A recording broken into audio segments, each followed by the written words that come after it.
ನಮಸ್ಕಾರ. ಇವತ್ತು ಅನ್ವೀಕ್ಷಿತವಾಗಿದ್ದೀರಲ್ಲ, ಸನ್ಮಾನ ಗೌರವವನ್ನು ತೋರಿಸಿದ್ರಿ. ಅದಕ್ಕೆ ನಾನು ಚಿರುಣಿಯಾಗಿದ್ದೆ.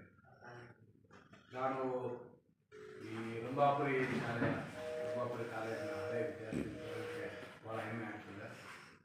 ನಮಗೆ ಕಷ್ಟ ಕಾಲದಲ್ಲಿ ವಿದ್ಯಾರ್ಥಿ ಕಾಲೇಜು, ಯಾಕಂದ್ರೆ ಒಂದು ವರ್ಷ ನಾನು ಕರ್ನಾಟಕ ಕಾಲೇಜಲ್ಲಿ ಓದ್ತಿದ್ದೆ, BA ಫಸ್ಟ್ ಇಯರಲ್ಲಿ ಮಾಡಿದ್ದೆ. ಆ ಟೈಮಲ್ಲಿ ನಾನು ಮುರುಘಾಮಠದಲ್ಲಿದ್ದೆ. PUC ಕೂಡ ನಾನು ಧಾರವಾಡದಲ್ಲಿ ಮಾಡಿದ್ದೆ. PUC ಕೂಡ ಮುರುಘಾಮಠದಲ್ಲಿದ್ದೆ. ನೆಕ್ಸ್ಟು BA 2 ಬಂದಾಗ ಸ್ವಲ್ಪ ಫೀಸನ್ನು ಜಾಸ್ತಿ ಮಾಡಿದ್ರು ಮುರುಘಾಮಠದವರು. ಎಷ್ಟು ಜಾಸ್ತಿ ಮಾಡಿದ್ರು ಅಂದರೆ 1100 ರೂಪಾಯಿದಿಂದ 1400 ರೂಪಾಯಿ ಮಾಡಿದ್ರು ಒಂದು ವರ್ಷಕ್ಕೆ. ಊಟ ಮತ್ತು ವಸತಿ ಅಲ್ಲಿ ಎರಡೇ ಊಟ ಮುರುಘಾಮಠದಲ್ಲಿ.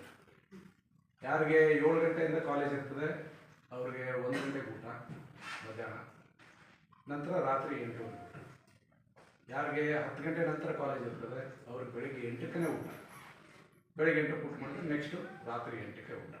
ಆ ರೀತಿ ಸಿಸ್ಟಮ್ ಅದು ದಾಸೋಹ ಪದ್ಧತಿ ಯಾವ ಮುರುಘಾಮಠದಲ್ಲಿ. ನನಗೆ 3 ವರ್ಷ ಮುರುಘಾಮಠದ ನಮಗೆ ಅನ್ನ ಕೊಟ್ಟು ಸಾಕಿ ಸಲಹೆ ಇದೆ. ಅದನ್ನು ನಾನು ಯಾವತ್ತೂ ಮರೆಯೋಕ್ಕಿಲ್ಲ. ಇವತ್ತಿಗೂ ಕೂಡ ನಮ್ಮ ಮನೆ ಗದಿಗೆ ಮೇಲೆ 3 ಹಬ್ಬಗಳ ಒಂದು ಫೋಟೋ ಇಟ್ಕೊಂಡು, ಮುರುಘಾಮಠ ಇಟ್ಕೊಂಡು, ಶಿವಯೋಗಿ ಇಟ್ಕೊಂಡು, ಮತ್ತು ಮಹಾಂತಪ್ಪರು. ನಾವಿದ್ದಾಗ ಮಹಾಂತಪ್ಪರು ಸುಮಾರು 500 ವಿದ್ಯಾರ್ಥಿಗಳು. ಬೆಳಗ್ಗೆ 5 ಗಂಟೆಗೆ ಪ್ರೇಯರ್ಗೆ ಹೋದಾಗ ಮಾತ್ರ ಊಟ. ಯಾಕಂದರೆ ಪ್ರೇಯರಿಂದ ಹೊರಗೆ ಬರೋವಾಗ ನಮಗೊಂದು ಚೀಟಿ ಕೊಡ್ತಿದ್ರು ಸೀಲಾಗಿ. ಆ ಚೀಟಿ ತೊಗೊಂಡೋದ್ರೆ ನಮಗೆ ಊಟದ ಮನೆಯೊಳಗೆ ಸೇರಿಸ್ಬೋದು. ಅಂದರೆ ಆ ಒಂದು ಸಂಸ್ಕಾರ ಬೆಳಿಬೇಕು ಅಂತಕ್ಕಂಥದ್ದು ಆ ಮಠದ ಒಂದು ಸಂಪ್ರದಾಯ. ಸಾಯಂಕಾಲ ಅಷ್ಟೇ 7 ಗಂಟೆಗೆ ಮತ್ತೆ ಪ್ರೇಯರ್ ಮಾಡಿದ್ರೆ ರಾತ್ರಿ ಊಟ. ಹಂಗೆ ನಾನು BA first year Karnataka college ಸೇರಿದೆ ಅಂತ ಹೇಳಿದ್ರೆ, ಸೆಕೆಂಡ್ ಇಯರ್ಗೆ ಅಡ್ಮಿಷನ್ ಮಾಡಬೇಕು 1600 ರೂಪಾಯಿ ಮಾಡಿದೆ. 1600 ರೂಪಾಯಿನ ಕಟ್ಟೋದಕ್ಕೆ ನನ್ನಲ್ಲಿ ಶಕ್ತಿ ಇಲ್ಲ. ನನ್ನ ತಂದೆ ನಾನು 5 ವರ್ಷ ಇದ್ದಾಗಲೇ ತಿಳ್ಕೊಂಡೆ. ಆಮೇಲೆ ನಮ್ಮಣ್ಣಗಳು ಎಲ್ಲ ಕಮ್ತದ ಮನೆಗೆ ಗೊತ್ತಲ್ಲ ನಿಮಗೆಲ್ಲ, ಎಲ್ಲ ನಾವು ಅದೇ ಹಿನ್ನೆಲೆ ಏನು ಬಂದವರು, ಕೃಷಿ ಹಿನ್ನೆಲೆ. ನಮ್ಮಣ್ಣ ಕೇಳಿದೆ ಫೀಸ್ ಕೊಡ್ಬೇಕು, ಮುರುಘಾಮಠ ಫೀಸ್ ಕಟ್ಟಬೇಕು, 1600 ರೂಪಾಯಿ ಕೊಡೋದು. ಹೇಳಿದವು ಬೇಕು ನೀನು ಬಾಲಿ ಮೆಣಸಿಕಾಯಿ ಮಾಡ್ಕೊಂಡು ಹೋಗುತ್ತಾ. ಆವಾಗೆಲ್ಲ ಮೆಣಸಿಕಾಯಿ ಬೆಳೀತಾ ಇದ್ದರು. ಯಾವ ಮೆಣಸಿಕಾಯಿ ಮಾರುತ್ತಾನೆ, ಅವರೆಲ್ಲ ದೊಡ್ಡವ್ರು ಬೇಕಿತ್ತು, ಒಂದು 10-15 ವರ್ಷ ದೊಡ್ಡವರು. ಆ ಟೈಮಲ್ಲಿ ನನಗೇನಾಯಿತು, ಅಲ್ಲಿ 1600 ರೂಪಾಯಿ ಫೀಸ್ ಕಟ್ಟೋಕ್ಕಾಗೋಲ್ಲ, ಅಲ್ಲಿ ಇರೋಕ್ಕಾಗೋಲ್ಲ ಅಂತ ಹೇಳ್ತು. ನಾನು ಅಲ್ಲಿಂದ ಹಿಂಗೂ ಇಲ್ಲಿ ದೂರ ಕಾಲೇಜ್ ಆಗಿತ್ತಲ್ಲ ಶಿಫ್ಟ್ ಮಾಡಿ.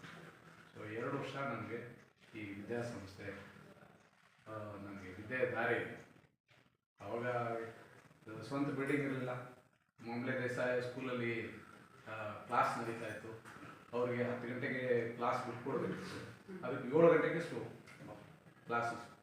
7 ಗಂಟೆಗೆ ನಮ್ಮದು ಪೊಲಿಟಿಕಲ್ ಸೈನ್ಸು ಮೇಜರ್ ಕ್ಲಾಸ್ ಗೊಬ್ಬರ ಸರ್ ಹೇಳೋದು.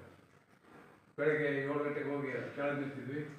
ಒಬ್ಬನೇ ನಿಲ್ತಿದ್ದೆ, ಯಾರೂ ನಿಲ್ತಿಲ್ಲ. ಯಾಕಂದ್ರೆ ಹಳ್ಳಿಯಿಂದ ಹುಡುಗರು ಬರ್ತಿದ್ರು, ಅಂತ 5-6 ಹುಡುಗರು ಬರೋರು ಅಷ್ಟೇ. ಹಳ್ಳಿಯಿಂದ ಬರೋರು ಅವ್ರಿಗೆ ಅಷ್ಟು ಬೇಗ ಯಾವುದೂ ಬಸ್ ಇಲ್ಲ.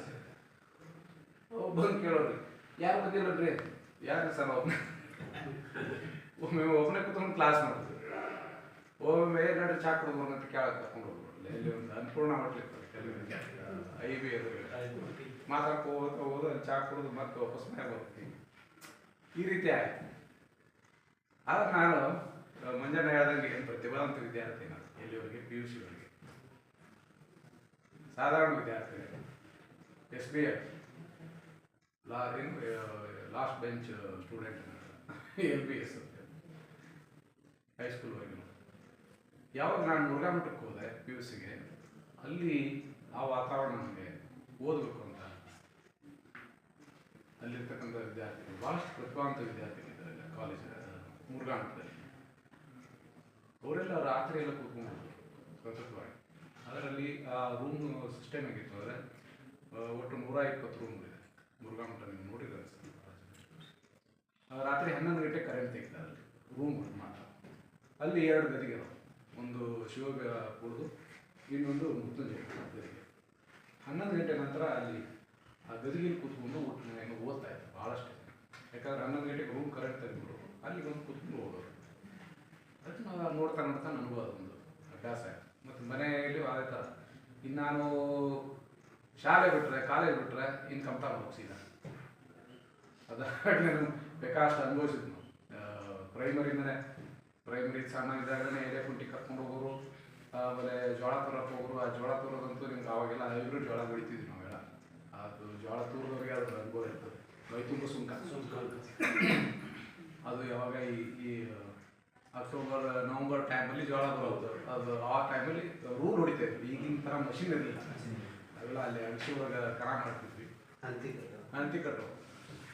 ಅದ್ರದ್ದು ಎಲ್ಲ ತುಂಬ ಕೊಡ್ಬೇಕು. ತೂರಿದ್ರೆ ಎಲ್ಲ ಸುಂಕ ಮೈಯ ಮೈಯ ಕಂಕಳದೊಳಗೆ ಕಣ್ಣೊಳಗೆ ಯಾರೋ ಒಂದು ಕೆರೆಗೆ ಹಾಕ್ಬಿಡ್ಲಪ್ಪ ಅನ್ಸೋದು. ಅಷ್ಟು ಕಿರಿಕಿರಿ ಅದು.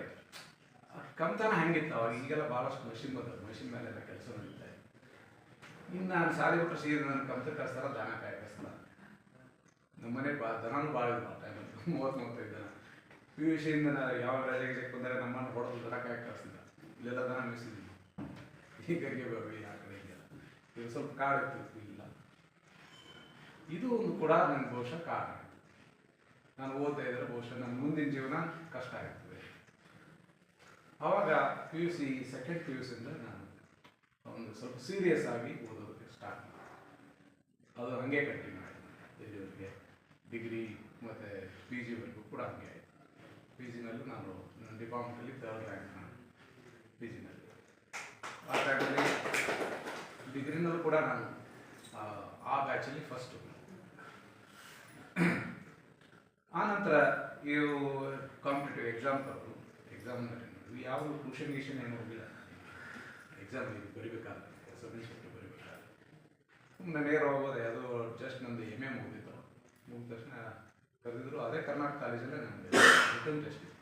ಅವಾಗ ಫಸ್ಟು ರಿಟರ್ನ್ ಟೆಸ್ಟ್ ಇತ್ತು ಸಬ್ಮಿಷನ್. ಈಗೆಲ್ಲ ಫಿಸಿಕಲ್ ಟೆಸ್ಟ್ ಮಾಡ್ತಾರೆ. ಫಿಸಿಕಲ್ ಟೆಸ್ಟಲ್ಲಿ ಯಾರು ಪ್ರಕಾರ ಅಂಕನ ರಿಟರ್ನ್ ಟೆಸ್ಟ್ ಇರ್ತಾರೆ. ನಾವು ಬರೆಯುವಾಗ ಫಸ್ಟ್ ರಿಟರ್ನ್ ಟೆಸ್ಟ್ ಇತ್ತು. ಅದರಲ್ಲಿ ಯಾರು ಕ್ವಾಲಿಫೈ ಆಗ್ತಾರೆ ಅವ್ರನ್ನೂ ಫಿಸಿಕಲ್ ಟೆಸ್ಟ್ ಕರೀತಾರೆ. ನಾನು ಸರ್ವಿಸ್ ಬಿಟ್ಟರೆ ಹಾಕಿದ್ರು ಯಾರಿಗೂ ನಾನು ಹೇಳಿರಲಿಲ್ಲ ಸರ್ವಿಸ್ ಬಿಟ್ಟರೆ ಹಾಕೀನಿ. ಯಾಕಂದ್ರೆ ನಾನು ಇವರೆಲ್ಲ ನೋಡಿದ್ರೆ ಹೆಂಗಿದೆ ಅಂತ. ಕೆಳಗೆ ನಾಯಿ ಬರೋಕ್ಕೆ ಹೋಗ್ಬೇಕು ಕೆಳಗೆ ಯಾರು ನಕ್ಕಿ ಕಾರ ಅಂತ ಹೇಳಿ. ಆಮೇಲೆ ಯಾವಾಗ ರಿಟರ್ನ್ ಟೆಸ್ಟ್ ಪಾಸ್ ಆಯ್ತು ಸ್ವಲ್ಪ ಸೀರಿಯಸ್ ಆಯಿತು. ಫಿಸಿಕಲ್ ಟೆಸ್ಟ್ ಮಾಡ್ಬೇಕಲ್ಲ ಅಂತೇಳಿ 5 ಐಟಮ್ಸ್ ಇದ್ದವು ಫಿಸಿಕಲ್ ಟೆಸ್ಟಲ್ಲಿ. 5ಕ್ಕೂ 30 ಮಾರ್ಕ್ಸು.